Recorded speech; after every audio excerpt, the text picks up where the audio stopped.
الحمد لله نحمده ونستعينه ونستغفره ونعوذ بالله من شرور أنفسنا وسيئات أعمالنا من يهده الله فلا مضل له ومن يضلل فلا هادي له وأشهد أن لا إله إلا الله وحده لا شريك له وأشهد أن محمدا عبده ورسوله يا أيها الذين آمنوا اتقوا الله حق تقاته ولا تموتن إلا وأنتم مسلمون يا أيها الناس اتقوا ربكم الذي خلقكم من نفس واحدة وخلق منها زوجها وبث منهما رجالا كثيرا ونساء واتقوا الله الذي تساءلون به والأرحام إن الله كان عليكم رقيبا يا أيها الذين آمنوا اتقوا الله وقولوا قولا سديدا يصلح لكم أعمالكم ويغفر لكم ذنوبكم ومن يطع الله ورسوله فقد فاز فوزا عظيما أما بعد فإن خير الحديث كتاب الله وخير الهدي هدي محمد صلى الله عليه وسلم وشر الأمور محدثاتها وكل محدثة بدعة وكل بدعة ضلالة وكل ضلالة في النار من يطع الله ورسوله فقد رشد واهتدى ومن يعص الله ورسوله فقد ضل وغوى فأعوذ بالله السميع العليم من الشيطان الرجيم بسم الله الرحمن الرحيم وإن يمسسك الله بضر فلا كاشف له إلا هو وإن يردك بخير فلا راد لفضله يصيب به من يشاء من عباده وهو الغفور الرحيم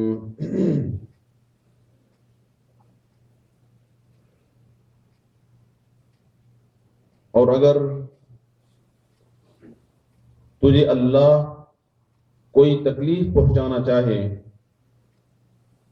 تو اسے کوئی روک نہیں سکتا،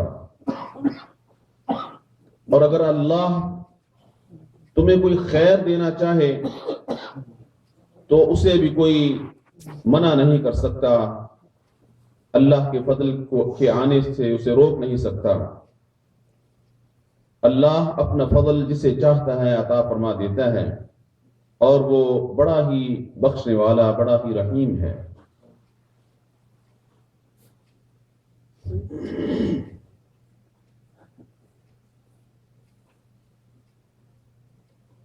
اس آیت کریمہ میں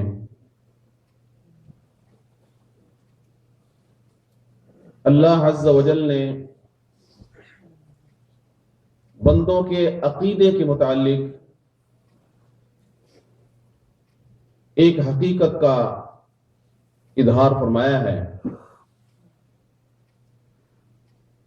اور اللہ یہ بتانا چاہتے ہیں کہ ہر قسم کی خیر، بھلائی، فائدہ اور ہر قسم کا نقصان اور شر جو ہے وہ اللہ کے ہاتھ میں ہے، اللہ اس کا مالک ہے۔ یہ دونوں چیزیں اللہ کی ملکیت ہیں، اللہ کی مرضی سے کسی کو فائدہ پہنچتا ہے تو پہنچتا ہے، اللہ کی مرضی سے کسی کو نقصان پہنچتا ہے تو پہنچتا ہے۔ اور یہ حقیقت قرآن نے ایک نہیں متعدد مقامات پر اس کا اظہار کیا ہے، اور یہ وہی نقطہ ہے کہ جس میں لوگوں کی اکثریت غلطی کا شکار ہوئی اور اللہ کی توحید سے دور ہو کر، اللہ کی توحید سے محروم ہو کر وہ شرک کی دلدل میں پھنس گئے۔ یہ ایک نقطہ ہے، اگر صحیح معنوں میں سمجھ آ جائے تو وہ توحید کی راہ پر چل نکلتا ہے، اگر اسی نقطے میں انسان ٹھوکر کھا جائے، غلطی کا شکار ہو جائے، تو پھر وہ اس کے برعکس شرک کی راہ پر چل پڑتا ہے۔ اور اللہ فرماتے ہیں کہ یہ دونوں چیزیں میری ملکیت ہیں، میں جسے چاہتا ہوں خیر دیتا ہوں، میں جسے چاہتا ہوں شر دیتا ہوں۔ تو پھر جب یہ حقیقت ہے کہ یہ دونوں چیزیں اللہ کی ملکیت ہیں، اللہ کی مرضی سے ان میں سے کوئی چیز کسی دوسرے کی طرف سے انسان کو نہیں پہنچ سکتی، تو پھر انسان اس قدر غافل ہے کہ اس حقیقت کا انکار کر رہا ہے۔ وہ اپنی شر کو دور کرنے کے لیے غیر اللہ کے دروازے پہ جاتا ہے، اور اپنے آپ کو بھلائی اور نفع دینے کے لیے وہ دوسروں کے سامنے ہاتھ پھیلاتا ہوا نظر آتا ہے، جبکہ اسی حقیقت کو اللہ نے ایک دوسرے مقام پر فرمایا، اور اس میں اللہ تعالیٰ نبی کریم صلی اللہ علیہ وسلم کو مخاطب کر کے فرماتے ہیں، قل افرأیتم ما تدعون من دون اللہ، اے محمد ذرا ان سے کہہ دو کہ یہ تمہاری بات کو ذرا غور سے سن لیں۔ قل، ان سے کہو، قل افرأیتم ما تدعون من دون اللہ، کہ اللہ کو چھوڑ کر جن غیر اللہ کو تم پکارتے ہو، جن کے سامنے اپنی حاجتیں رکھتے ہو، نفع نقصان کے لیے جن کی طرف تم رجوع کرتے ہو، ان ارادنی اللہ بضر هل ہن کاشفات ضری، اگر اللہ یہ ارادہ کر لیں کہ اللہ مجھے بھلائی دینے والے ہیں، مجھے خیر عطا کرنے والے ہیں، تو کیا جن کو تم پکارتے ہو اللہ خیر دینا چاہیں تو یہ سب مل کر اس خیر کو آنے سے روک سکتے ہیں؟ اس مسئلے کو سمجھانے کے لیے اللہ تعالیٰ کس طرح واضح الفاظ میں اور آسان انداز سے اس مسئلے کو ان کے سامنے رکھ رہے ہیں۔ فرمایا کہ ان ارادنی اللہ بضر هل ہن کاشفات ضری، اگر وہ اللہ مجھے کوئی نقصان دینا چاہے، کوئی تکلیف دینا چاہے، کسی بیماری میں مبتلا کرنا چاہے، تو کیا یہ سب مل کر اس بیماری کو مجھ سے دور کر سکتے ہیں؟ او ارادنی برحمت هل ہن ممسکات رحمتی، اور اگر اللہ مجھ پر اپنی رحمتیں نازل کرنا چاہیں کہ یہ سب مل کر ان رحمتوں کو مجھ سے دور کر سکتے ہیں؟ پوچھو ان سے۔ مانا کیا ہے کہ ان کے پاس اس کا کوئی جواب نہیں، اور یہ ان سے کہہ دو قل حسبی اللہ، مجھے اللہ کافی ہے، علیہ یتوکل المتوکلون، اسی پر ہی توکل کرنے والوں کو توکل کرنا چاہیے، بندوں کا توکل اللہ پر ہونا چاہیے۔ تو بھائیو، انسانی زندگی میں یہ اتار چڑھاؤ، یہ آسانی اور تنگی، بیماری اور شفا، یہ انسانی زندگی کا حصہ ہے۔ تو اس چیز کو سامنے رکھتے ہوئے انسان اس حقیقت کو جان لے کہ ان تمام امور میں جو چیز فعال ہے، جس چیز کا کردار ہے، وہ اللہ کی مشیت ہے۔ اللہ جسے چاہیں تو اسے دیتے ہیں، اللہ جسے چاہیں اسے محروم کرتے ہیں۔ یہ حقیقت ہمیں جان لینی چاہیے۔ اسی حقیقت کو نہ جاننے کی وجہ سے لوگوں کی اکثریت شرک میں مبتلا ہو جاتی ہے۔ غیر اللہ کی طرف رجوع کرنے والا، اس کا عقیدہ کیا ہوتا ہے؟ وہ یہ سمجھتا ہے کہ اس تکلیف کو دور کرنے کا اختیار فلاں بابا جی کے پاس بھی ہے، اور مجھے فلاں چیز عطا کرنے میں ان کے پاس بھی اس کا اختیار ہے۔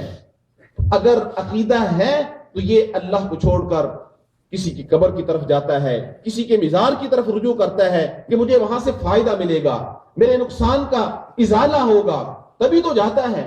مانا کیا ہے کہ جس طرح اللہ دینے پہ قادر ہیں، اسی طرح سے یہ بھی کچھ نہ کچھ دینے پہ قادر ہیں۔ اسی مسئلے میں غلطی کا شکار ہو کر انسان برباد ہو جاتا ہے۔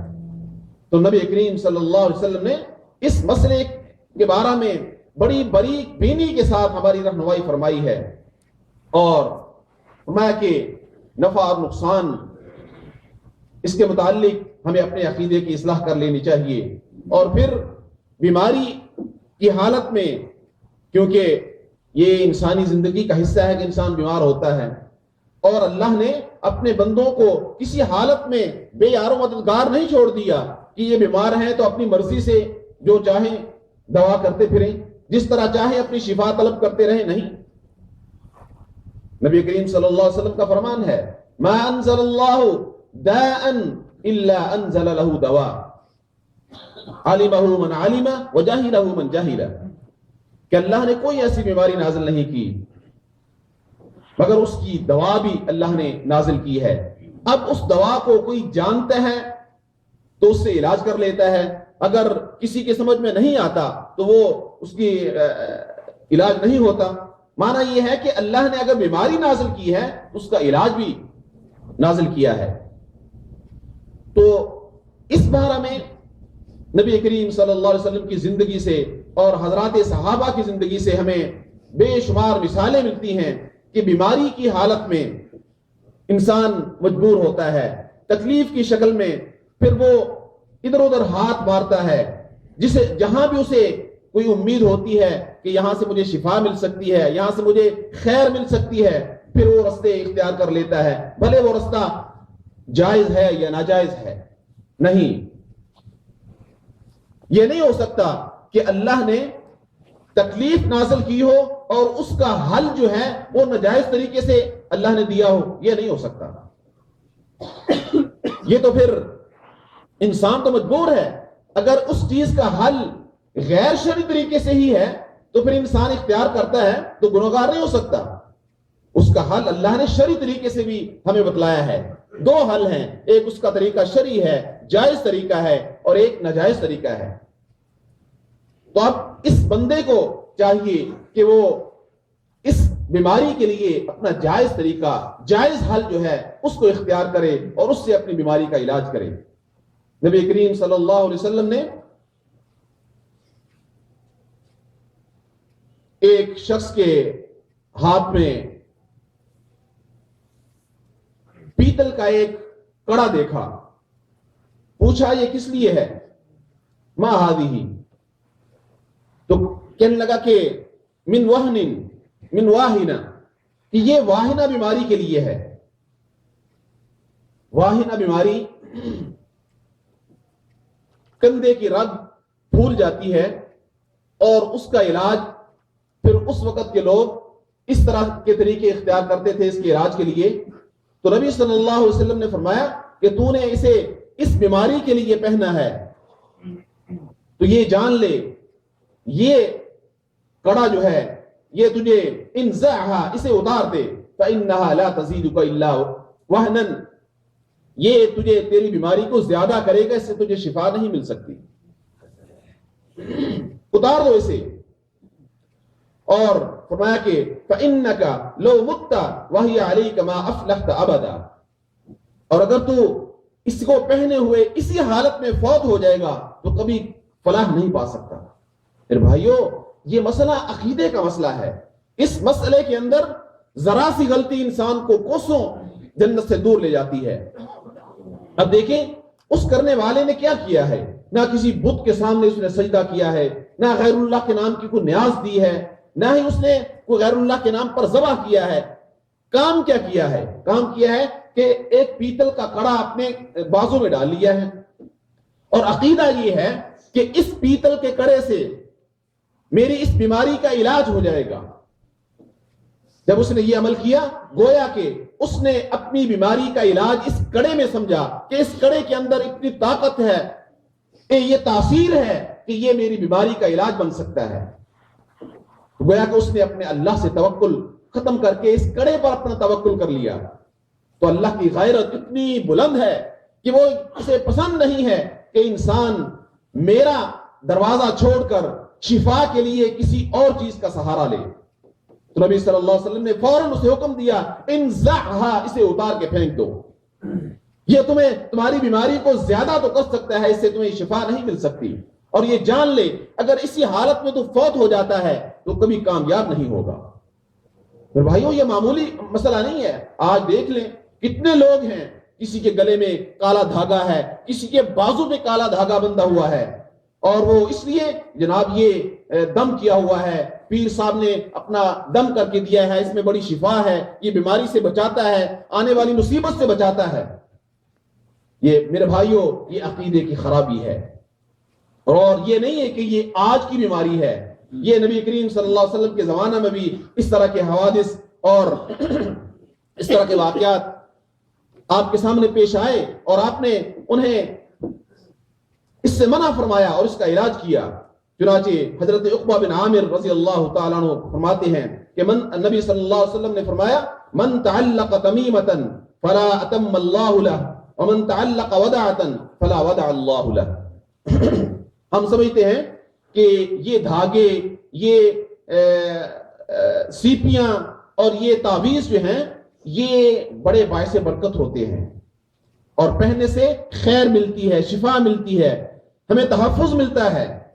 جبکہ اللہ کے رسول صلی اللہ علیہ وسلم کا فرمان سنیے، آپ نے فرمایا من تعلق تمیمۃ فلا اتم اللہ لہ، جس نے تمیمہ کہتے ہیں یہ جو سیپیاں اور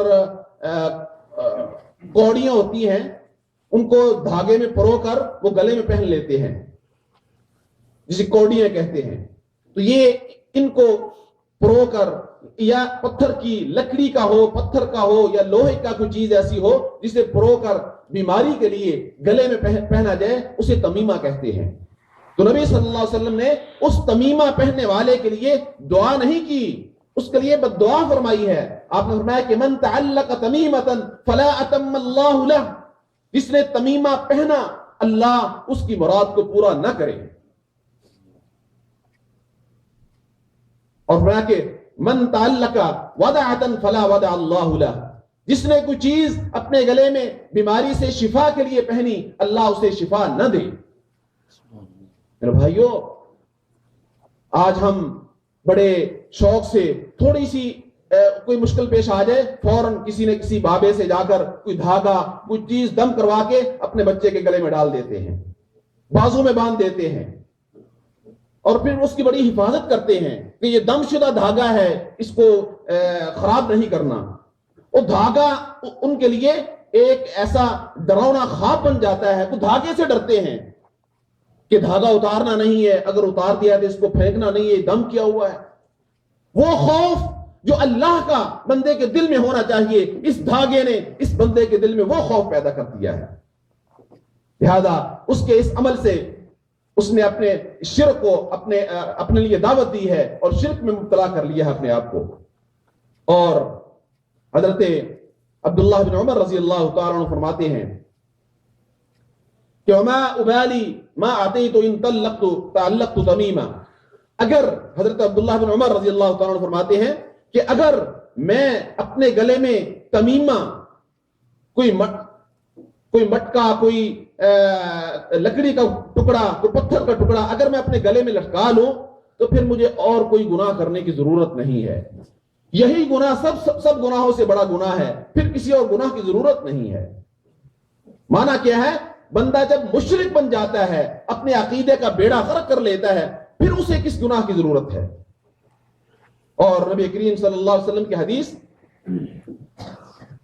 بلکہ حضرت حذیفہ رضی اللہ تعالیٰ عنہ سے ابن ابی حاتم روایت کرتے ہیں کہ حضرت حذیفہ نے، صحابی رسول ہیں، ایک شخص کے ہاتھ میں دھاگا دیکھا، رأى فی یدہ خیطا من حمى، دھاگا دیکھا تو پوچھا کس لیے پہنا ہے؟ کہتا ہے بخار کے لیے ہے، یہ کالا دھاگا بخار کے لیے پہنا ہے۔ فقطعہ، اور آپ نے حضرت حذیفہ نے وہ دھاگے کو پکڑ کر توڑ کے پھینک دیا، اور ساتھ ہی اس آیت کی تلاوت فرمائی، وما یؤمن اکثرهم باللہ الا وهم مشرکون، اللہ پر ایمان لانے والے ان میں سے بیشتر ایسے ہوتے ہیں کہ دعویٰ ان کا ایمان کا ہوتا ہے لیکن حقیقت میں وہ اللہ سے شرک کر رہے ہوتے ہیں۔ گویا کہ اس دھاگا پہننے والے کو حضرت حذیفہ کے عقیدے کے مطابق مشرک سمجھا گیا ہے کہ اس نے یہ عمل کر کے شرک کیا ہے۔ اور خود نبی کریم صلی اللہ علیہ وسلم کے ساتھ آپ کی سیرت سے ہمیں یہ واقعہ ملتا ہے کہ ایک موقع پر کچھ لوگ آپ کی بیعت کے لیے آئے، اسلام لانے کے لیے، اسلام میں داخل ہونے کے لیے سب لوگ آئے، آ کر انہوں نے آپ کی بیعت کی، اسلام پر بیعت ہو گئی۔ ان میں سے ایک شخص کی بیعت اللہ کے رسول نے نہیں کی، اس سے بیعت نہیں لی۔ ساتھیوں نے کہا اللہ کے رسول صلی اللہ علیہ وسلم آپ نے سب کی بیعت لے لی ہے، اس کی بیعت کیوں نہیں لی؟ تو نبی کریم صلی اللہ علیہ وسلم نے فرمایا ان علیہ تمیمۃ، اس کے گلے میں تمیمہ ہے، اس نے یہ پہنا ہوا ہے، اس لیے میں نے اس کی بیعت نہیں لی۔ اور یہ بات کرنے کے بعد نبی صلی اللہ علیہ وسلم نے اپنے ہاتھ سے اس کے گلے سے اس تمیمہ کو اتار کر پھینکا، پھر اس سے بیعت لی۔ مسلمان ہونے سے پہلے اسے شرک سے پاک کیا، یعنی اس بندے کے اسلام کو بھی قبول نہیں کیا اللہ کے رسول نے جب تک وہ شرک کی حالت میں ہے۔ کسی بندے کا اسلام لانا، اس سے نبی صلی اللہ علیہ وسلم کو بڑی خوشی ہوتی تھی کہ آپ فوراً اسے مسلمان کرنے کے لیے تیار ہو جاتے۔ یہ مسلمان ہونا چاہتا ہے، آپ انکار کر رہے ہیں، جب تک اس سے تم بری نہیں ہوتے، اس کو ختم نہیں کرتے، تمہارا اسلام بھی میں قبول نہیں کرتا۔ میرے بھائیوں، یہ مسئلہ ہماری بہت سے بھائی نمازی بھی ہوتے ہیں اور اپنے آپ کو دیندار سمجھتے ہیں، اس کے باوجود اس انتہائی خطرناک بیماری میں وہ مبتلا ہوتے ہیں، اور خصوصاً وہ اپنے بچوں کو اس میں مبتلا کرتے ہیں۔ جو والدین بچپن سے ہی بچے کے ذہن میں بٹھا دیں کہ یہ دھاگا اس میں بڑی تاثیر ہے، یہ تعویذ اس میں بڑی تاثیر ہے، کہ وہ جو نوجوان ہو کر بڑا ہو کر کیا موحد بن کر نکلے گا، اس کے بچپن سے اس کی گھٹی میں شرک جو ہے وہ داخل کیا جا رہا ہے، شرک سے اس کی تربیت کی جا رہی ہے، بلکہ اس کی تربیت جو ہے وہ اللہ پر توکل سے کرنی چاہیے۔ اس کے ذہن میں بٹھانا چاہیے کہ بیٹا یہ بیماری اللہ کی طرف سے ہے، اللہ سے اس کی شفا مانگو، اللہ سے دعا کرو، اللہ سے اس کے لیے خیر طلب کرو۔ چہ جائے کہ ہم ان کے گلوں میں اور ان کے بازوؤں پر دم کیے ہوئے دھاگے اور یہ تعویذ باندھ کر ان کو شرک کا درس دیں اور شرک کے لیے ان کو تیار کریں۔ حضرت حذیفہ بن الیمان صحابی رسول ایک شخص کو کی عیادت کے لیے جاتے ہیں، مریض ہے، عیادت کے لیے گئے، اور آپ نے اس کے جسم پر ہاتھ پھیرا تو اس کے بازو پر ایک دھاگا دیکھا، تو پوچھا کہ ما ھذا، یہ دھاگا کیسا ہے؟ فقال شیء رقی علیہ، کہ یہ دھاگا مجھے دم کر کے دیا گیا ہے۔ تو حضرت حذیفہ رضی اللہ تعالیٰ عنہ فرماتے ہیں لو مت وهو علیک ما صلیت علیک، اگر تو اس دھاگے کو پہنے ہوئے فوت ہو گیا تو میں تیری نماز جنازہ نہیں پڑھوں گا۔ میرے بھائیوں، آج ہمارے عقیدے کی کمزوری ہے کہ جس چیز کو اللہ کے رسول صلی اللہ علیہ وسلم نے حرام قرار دیا ہے، صحابہ نے اسے نفرت کی نگاہ سے دیکھا ہے، آج ہم اس میں اپنی خیر سمجھتے ہیں، ہماری بھلائی، ہماری خیر ہم ان چیزوں میں سمجھتے ہیں جن کو اللہ کے رسول اور آپ کے صحابہ نے نفرت کی نگاہ سے دیکھا ہو۔ اس لیے میرے بھائیوں، یہ جان لینا چاہیے کہ یہ خیر اور شر جو ہے اللہ کی طرف سے ہے، ان دھاگوں میں، تعویذوں میں، اور اس قسم کے جو غلط طریقے ہیں ان میں کبھی خیر نہیں ہو سکتی۔ اور یہ حضرات صحابہ اور سلف صالحین نے ہمیں اس بات کا درس دیا ہے کہ اگر کوئی ایسا انسان نظر آئے اس کی فوراً اصلاح کیجئے، کیوں کہ اس کی خیر خواہی اس کی ضرورت ہے۔ اگر وہ اس شرک کی حالت میں تمہارے سامنے مر جاتا ہے تو وہ اس بیچارے کا مستقبل برباد ہے۔ اس کے مستقبل کو بچانے کے لیے، اسے شرک سے بچانے کے لیے اس کی فوراً اصلاح کریں۔ اس کے لیے ضروری نہیں ہے کہ اسے کوئی عالم دین ہو تو جا کر اس کو درس دے، آپ دیکھیں کہ یہ غلط ہے فوراً اسے روکیں۔ بلکہ حضرت سعید بن جبیر کہتے ہیں، یہ ان کا قول ہے کہ جو شخص کسی انسان کے گلے میں اس قسم کا تعویذ یا دھاگا یا اس کے بازو میں دھاگا دیکھے اور اس کو کاٹ کر پھینک دے، اللہ اسے ایک گردن آزاد کرنے کا ثواب دیں گے۔ حضرت سعید بن جبیر، یہ ان کا قول ہے کہ یہ اتنا بڑا عمل ہے، اس لیے اس کی حوصلہ افزائی نہیں بلکہ حوصلہ شکنی کرنی چاہیے، اور یہ جان لینا چاہیے کہ اللہ پر توکل جو ہے اسی میں خیر ہے۔ نبی کریم صلی اللہ علیہ وسلم کا فرمان ہے کہ جنت میں بہت سے لوگ ایسے داخل ہوں گے ان کے دل ایسے ہوں گے جیسے پرندوں کے دل ہوتے ہیں. کیا مطلب؟ کہ جس طرح پرندے کے دل کے اندر توکل بھرا ہوتا ہے، پرندہ توکل پر چلتا ہے، نہ اس کی فیکٹری ہے، نہ اس کا کوئی کارخانہ ہے، نہ اس کا کوئی مزرعہ ہے، اس پر اسے توکل ہے، میں صبح اٹھوں گا اللہ مجھے رزق دیں گے. نکلتا ہے، نکلتا کس طرف ہے؟ اس کا کوئی کام نہیں، صرف یہ ہے کہ اللہ پر توکل کرتے ہوئے نکلتا ہے، اور جب شام کو واپس آتا ہے تو اس کا پیٹ کھانے سے بھرا ہوتا ہے. تو میں کہ اللہ پر توکل کرنے والے جو ہیں وہ جنت میں بلا حساب داخل ہوں گے. اس لیے میرے بھائیوں، ان چھوٹی چھوٹی پریشانیوں کے لیے اللہ کا دروازہ چھوڑ کر غیر اللہ کی طرف رجوع نہ کریں. یہ اللہ کی ناراضگی کو دعوت دینے کی مترادف ہے. اللہ ہمیں صحیح معنوں میں کتاب و سنت کی تعلیمات ہمارے سینوں میں اتار دے اور ہمیں کتاب و سنت کو سمجھنے اور اس پر عمل کرنے کی توفیق عطا فرمائے. وآخر دعوانا ان الحمدللہ رب العالمین.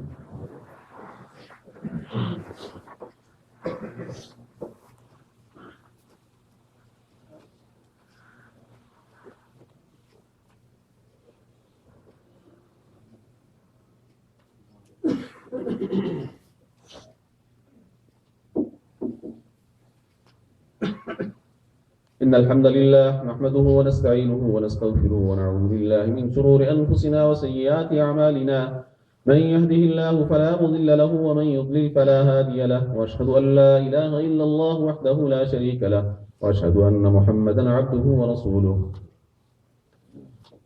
سوال ہے کہ انگوٹھی پہننے کا کیا حکم ہے؟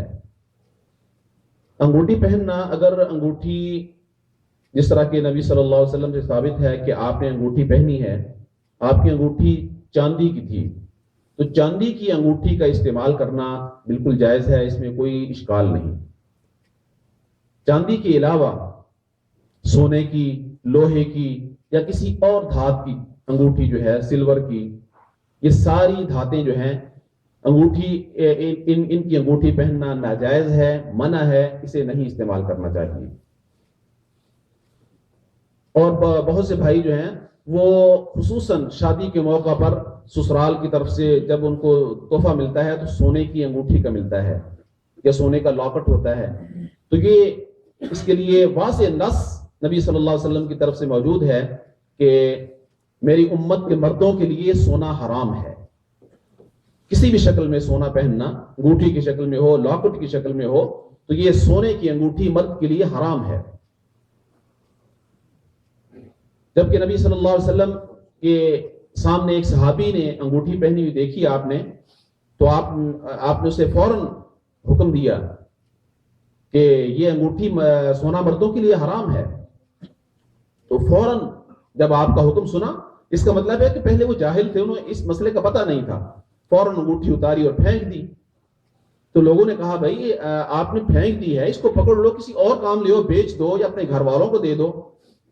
تو صحابی کہنے لگا کہ میں اس چیز کو کبھی نہیں ہاتھ لگاؤں گا جسے اللہ کے رسول نے خود اتار کر پھینکا ہو.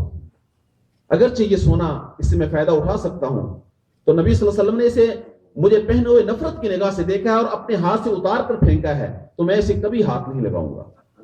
دیکھیے، جب حقیقت کا علم ہو جائے تو عمل کا جذبہ جو ہے کس قدر مضبوط ہے، فوراً عمل کے لیے تیار ہو جاتے ہیں.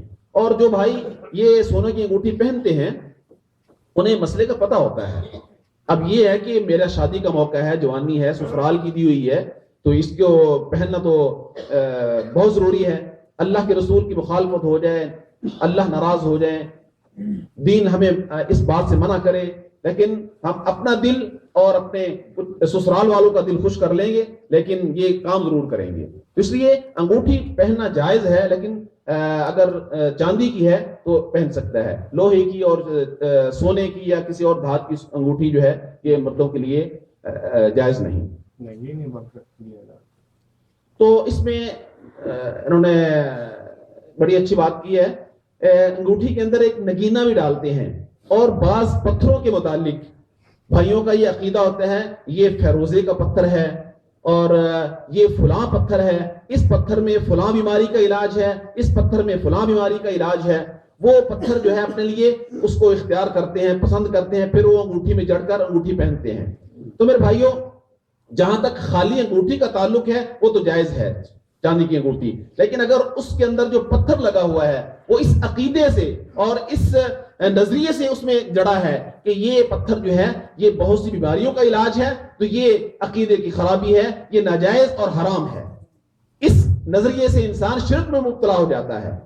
اور اس حوالے سے، پتھر کے حوالے سے ہمارے پاس اتنا عمدہ قسم کا ایک واقعہ اور ایک عمدہ قسم کی بات جو آپ پہلے بھی جانتے ہیں۔ دیکھیں، پتھر جو ہوتا ہے، دنیا کے تمام پتھروں میں اگر کوئی قیمتی ترین پتھر ہے تو کون سا ہے؟ کوئی بتا سکتا ہے؟ حجر اسود۔ حجر اسود ہے، جو کہ جنت کا پتھر ہے۔ اس پتھر کے مقابلے میں دنیا کے سارے پتھر جمع ہو جائیں اس کا مقابلہ نہیں کر سکتے۔